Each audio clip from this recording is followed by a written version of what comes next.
welcome back. I've been feeling a little under the weather this week. So, kind of taking it easy. But, I don't know, I feel like I've been in an okay rhythm lately of getting content out for you guys, and I didn't want to break my streak too bad. So, full disclosure, I am gonna have to phone it in a little bit tonight just because I'm not feeling 100%, but I do feel up to doing some chill, relaxing reading.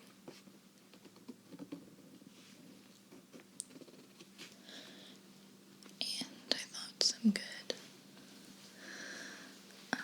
bedtime reading material might be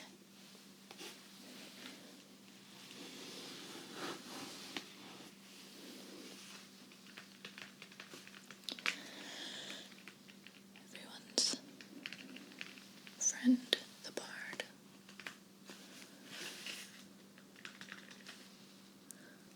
Billy Shakespeare. So, before we get started, I'm going to give you fair warning that I will almost definitely trip up over some of the language in here. But I will do my best. It's been a while since I've actually sat and read any Shakespeare, so we shall see.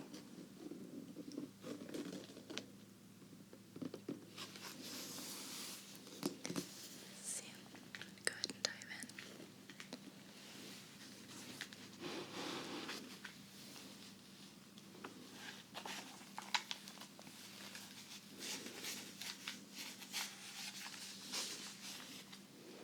It has that old book smell, which I love.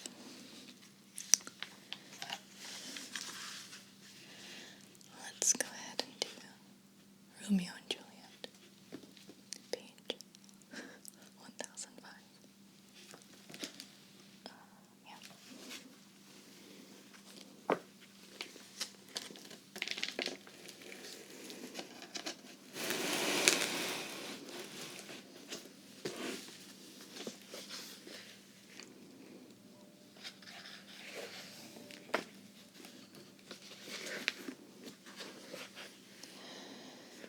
Okay.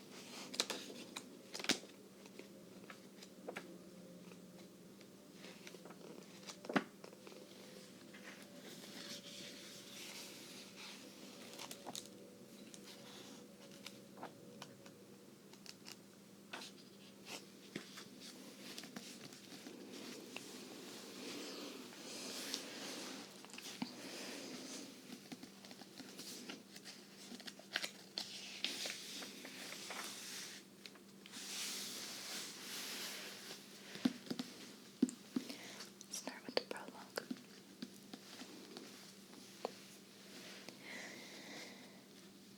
Two households, both alike in dignity, in fair Verona, where we lay our scene. From ancient grudge, break to new mutiny, where civil blood makes civil hands unclean. From forth the fatal loins of these two foes, a pair of star-crossed lovers take their life, whose misadventured piteous overthrows doth with their death bury their parents' strife. The fearful passage of their death-marked love, and the continuance of their parents' rage, which but their children's end not could remove, is now the 2 hours' traffic of our stage. The which, if you with patient ears attend, here shall miss, our toil shall strive to mend.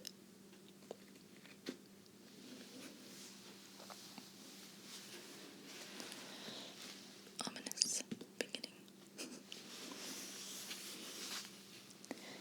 Act 1, Scene 1. Verona, a public place. Enter Samson and Gregory with swords and bucklers of the house of Capulet. Gregory, on my word, will not carry coals. No, for then we should be colliers. I mean, and we be in collar, will draw. I, while you live, draw your neck out of collar. I strike quickly, being moved. But thou art not quickly moved to strike. A dog of the house of Montague moves me.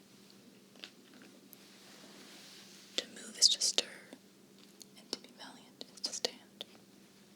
Therefore, if thou art moved, thou runst away. A dog of that house shall move me to stand. I will take the wall of any man or maid of Montague's.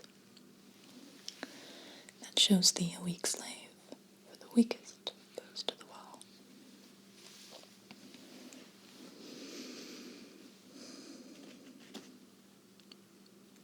'Tis true, and therefore women, being the weaker vessels, are ever thrust to the wall. Therefore I will push Montague's men from the wall, and thrust his maids to the wall. The quarrel is between our masters, and us their men. 'Tis all one. I will show myself a tyrant. When I have fought with the men, I will be cruel with the maids. I will cut off their heads. The heads of the maids? Aye, the heads of the maids, or their maiden heads. Take it in what sense thou wilt. That's dirty. They must take it in sense that feel it. Me they shall feel while I am able to stand, and 'tis known I am a pretty piece of flesh. 'Tis well thou art not fish. If thou hadst, thou hadst been poor John. Draw thy tool. Here comes two of the house of Montagues. Enter two other serving men, Abram and Balthazar.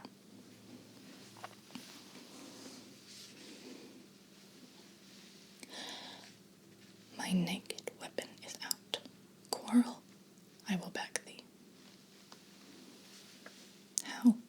Turn thy back and run? Fear me not. No, Mary, I fear thee. Let us take the law of our sides. Let them begin. I will frown as I pass by, and let them take it as they list. Nay, as they dare, I will bite my thumb at them, which is disgrace to them, if they bear it.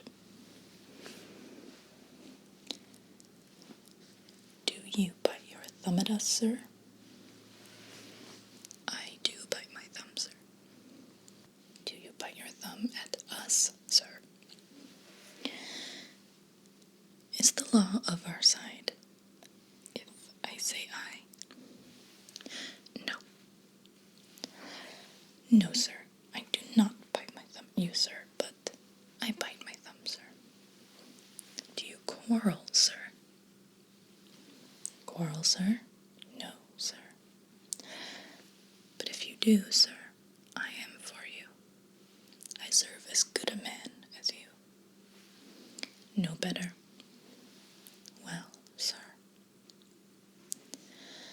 Enter Benvolio. Say, better. Here comes one of my master's kinsmen. Yes, better, sir. You lie. Draw, if you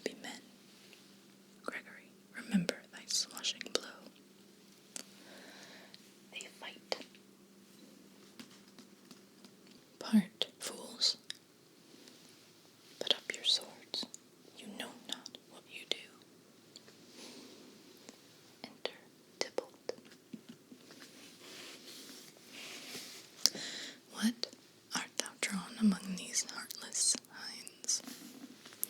Turn thee, Benvolio, look upon thy death. I do but keep the peace. Put up thy sword, or manage it to part these men with me. What, drawn, and talk of peace? I hate the word, as I hate hell, all Montagues, and thee. Have at thee, coward. They fight. Enter an officer, and 3 or 4 citizens with clubs or partisans. Clubs, bills, and partisans, strike, beat them down. Down with the Capulets, down with the Montagues. Enter old Capulet in his gown, and his wife. What noise is this? Give me my long sword, ho. A crutch, a crutch. Why call you for a sword? My sword, I say. Old Montague is come, and flourishes his blade in spite of me. Enter old Montague and his wife. Thou villain, Capulet, hold me not, let me go. Thou shalt not stir 1 foot to seek a foe. Enter Prince Aeschylus with his train. Rebellious subjects, enemies to peace, profaners of this neighbor-stained steel. Will they not hear? What ho, you men, you beasts, that quench the fire of your pernicious rage, with purple fountains issuing from your veins. On pain of torture from those bloody hands, throw your mistempered weapons to the ground, and hear the sentence of your moved prince. 3 civil brawls, bred of an airy word, by thee, old Capulet and Montague, have thrice disturbed the quiet of our streets, and made Verona's ancient citizens cast by their grave beseeming ornaments to wield old partisans in hands as old, cankered with peace, to part your cankered hate. If ever you disturb our streets again, your lives shall pay the forfeit of the peace. For this time all the rest depart away. You, Capulet, shall go along with me, and Montague, come you this afternoon to know our farther pleasure in this case, to old Freetown, our common judgment place. Once more on pain of death, all men depart.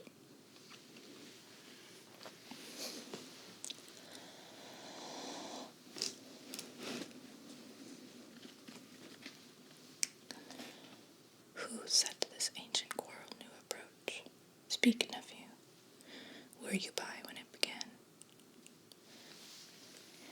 Here were the servants of your adversary, and yours, close fighting ere I did approach. I drew to part them.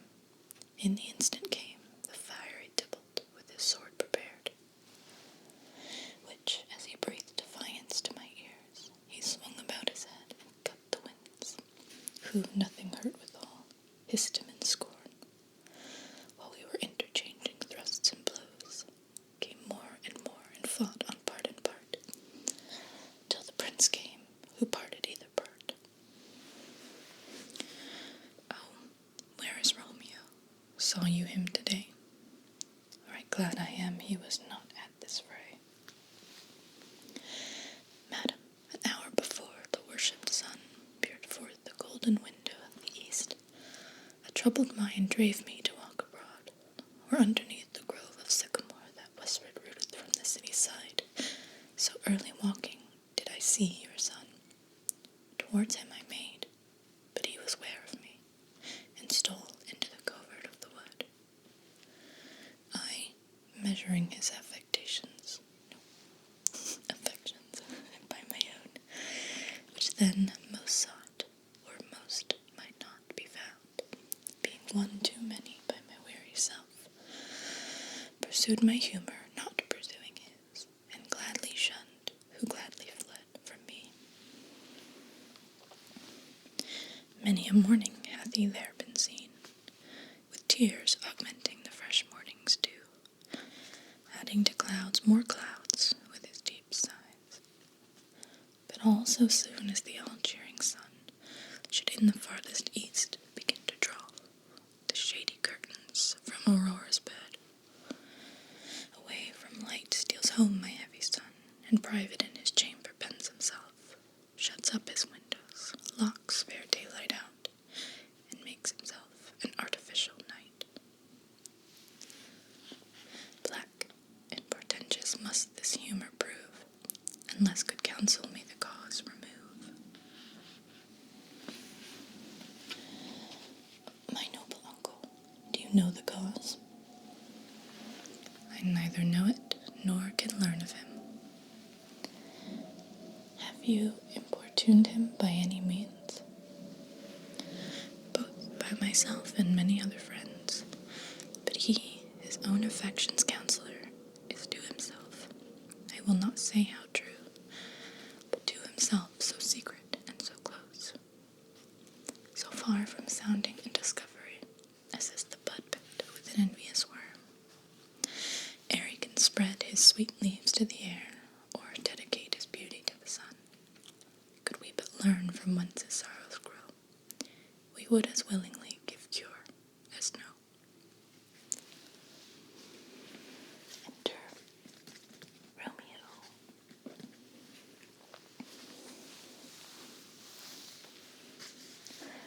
See where he comes, so please you step aside.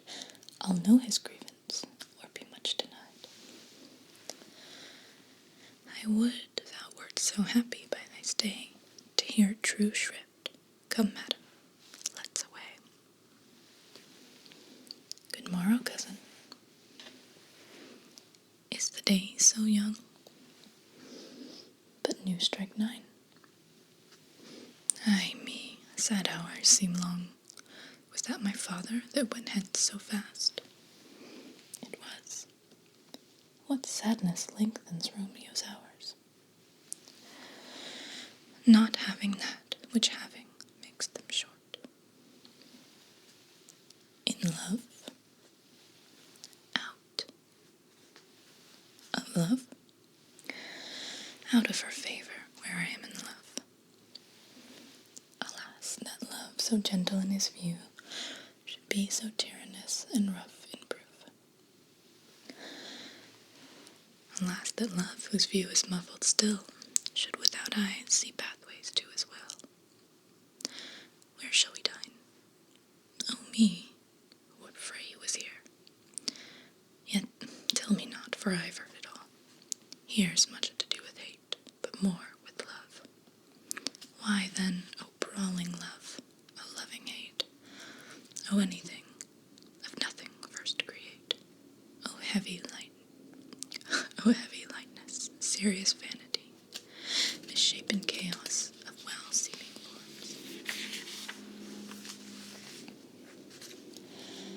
Feather of lead, bright smoke, cold fire, sick health, still waking sleep, that is not what it is. This love feel I that feel no love in this. Dost thou not laugh? No, cause I rather weep. Good heart, it what? At thy good heart's oppression. Why, such is love's transgression. Griefs of mine own lie heavy in my breast, which thou wilt propagate, to have it pressed with more of thine, this love that thou hast shown, doth add more grief to too much of mine own. Love is a smoke raised with the fume of sighs, being purged, fire sparkling in lovers' eyes, being vexed, a sea nourished with lovers' tears. What is it else? A madness most discreet, a choking gall, and a preserving sweet. Farewell, my cause. Soft, I will go along, and if you leave me so, you do me wrong. Tut, I have lost myself. I am not here. This is not Romeo. He's some other where. Tell me in sadness, who is it that you love? What shall I groan and tell thee? Groan? Why no, but sadly tell me who. Bid a sick man in sadness make his will. Ah, word ill-urged to one that is so ill. In sadness, cousin, I do love a woman. I aimed so near when I supposed you loved. A right good markman, and she's fair, I love. A right fair mark, fair coz, is soonest hit. Well, in that hit you miss, shall not be hit with Cupid's arrow. She hath Dian's wit, and in strong proof of chastity well armed, from love's weak childish bow she lives unharmed. She will not stay the siege of loving terms, nor bide the encounter of assailing eyes, nor ope her lap to saint seducing cold. Oh, she is rich in beauty, only poor, that when she dies, with beauty dies her store. Then she hath sworn that she will live chaste. She hath, and in that sparing makes huge waste. For beauty, starved with her severity, cuts beauty off from all posterity. She is too fair, too wise, wisely too fair, to merit bliss by making me despair. She hath forsworn to love, and in that vow do I live dead that live to tell it now. Be ruled by me, forget to think of her. Oh, teach me how I should forget to think. By giving liberty unto thine eyes, examine other beauties. 'Tis the way to call hers exquisite in question more. These happy masks that kiss fair ladies' brows, being black puts us in mind, they hide the fair. He that is struck and blind cannot forget the precious treasure of his eyesight lost. Show me a mistress that is passing fair. What doth her beauty serve but as a note, where I may read who passed that passing fair? Farewell, thou canst not teach me to forget. I'll pay that doctrine, or else die in debt. Scene 2. A street. Enter Capulet, County Paris, and servant the clown.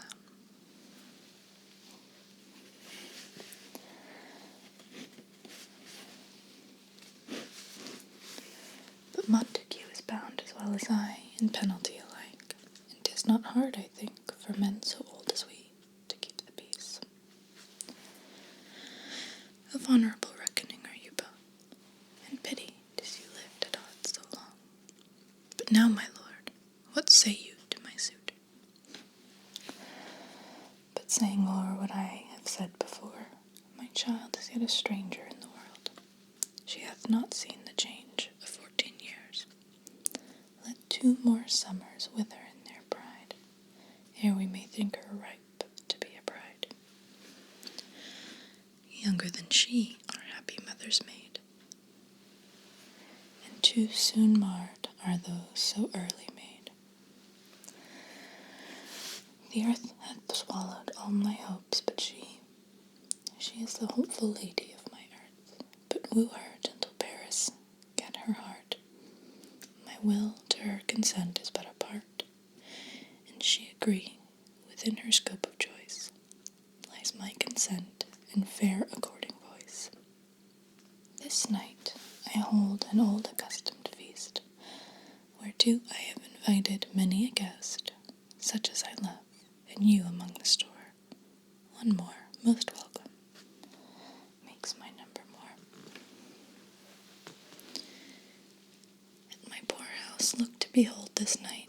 earth-treading stars that make dark heaven light. Such comfort as do lusty young men feel, when well-apparelled April on the heel of limping winter treads, even such delight among fresh female buds, so shall you this night inherit at my house. Hear all see, and like her most whose merit most shall be, which on more view of many, mine being one, may stand in number, though in reckoning none. Come, go with me. Go, Sarah, trudge about through fair Verona, and those persons out, whose names are written there, and to them say, my house and welcome on their pleasure's day.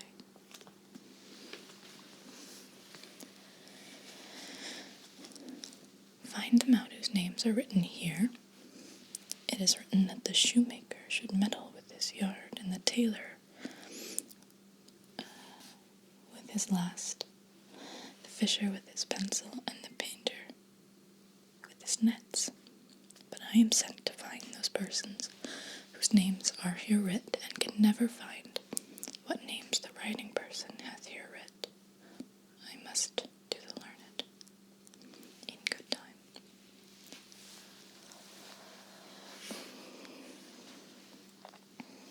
Enter Benvolio and Romeo.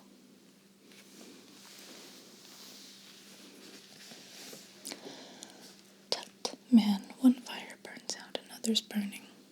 One pain is lessened by another's anguish. Turn giddy and be hope by backward turning. One desperate grief cures with another's languish. Take thou some new infection to the eye, and the rank poison of the old will die. Your plantain leaf is excellent for that. For what, I pray thee? For your broken shin. Why, Romeo, art thou mad? Not mad, but bound more than a madman is, shut up in prison, kept without food, whipped and tormented, and gotten good fellow.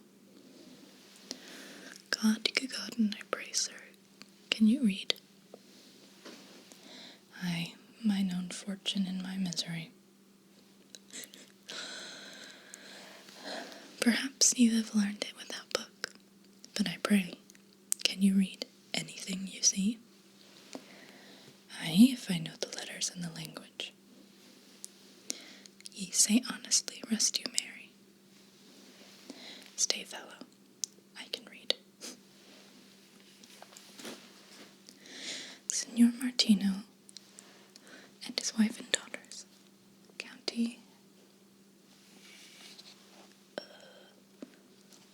Anselmo and his beauteous sisters, the lady widow of Vitruvio, Signor Pasentio and his lovely nieces, Mercutio and his brother Valentine, mine uncle Capulet, his wife and daughters, my fair niece Rosalind and Livia, Signor Valentino and his cousin Tybalt, Lucio and the lively Helena.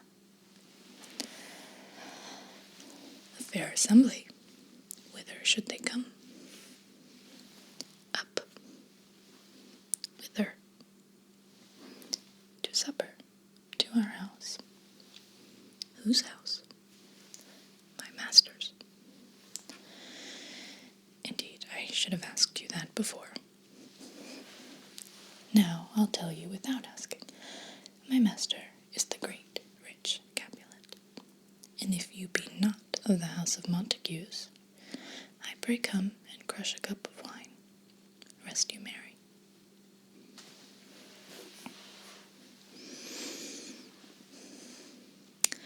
At this same ancient feast of Capulets sups the fair Rosalind, whom thou so lovest, with all the admired beauties of Verona. Go thither, and with unattainted eye, compare her face with some that I shall show, and I will make thee think thy swan a crow. when the devout religion of mine eye maintains such falsehood, then turn tears to fires, and these, who often drowned, could never die, transparent heretics, be burnt for liars. One fairer than my love, the all-seeing sun, ne'er saw her match since first the world begun. Tut, you saw her fair, none else being by, herself poised with herself in either eye. But in that crystal scales let there be weighed your lady's love against some other maid, that I will show you shining at this feast, and she shall scant show well that now seems best. I'll go along, no such sight. I'll go along, no such sight to be shown, but to rejoice in splendor of mine own.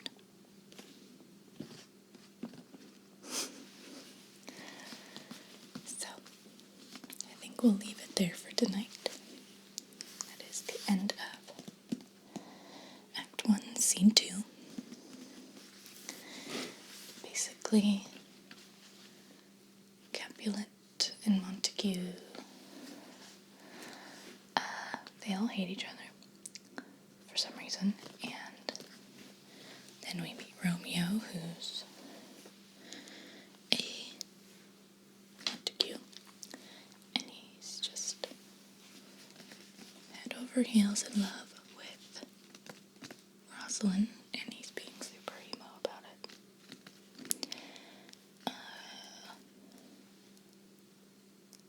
Basically because she won't put out. So, his cousin Benvolio is saying, well, let's crash the Capulets' party where Rosalind's going to be, and I'm going to show you a bunch of other hot chicks because there are plenty of fish in the sea.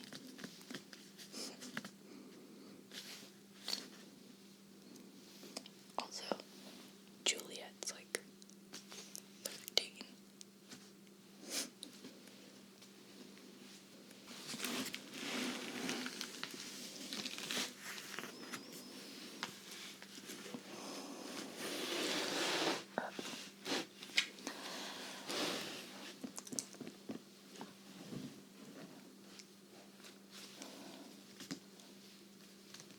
Anyway, let me know if this is something you guys would like me to continue. Obviously, it's not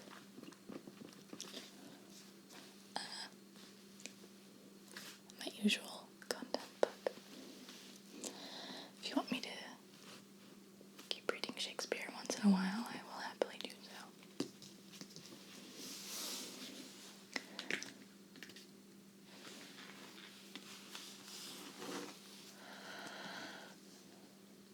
Well, guys, I do hope that you've enjoyed tonight's video. Found it interesting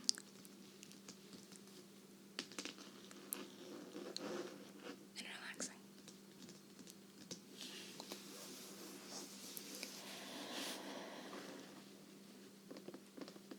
And as always,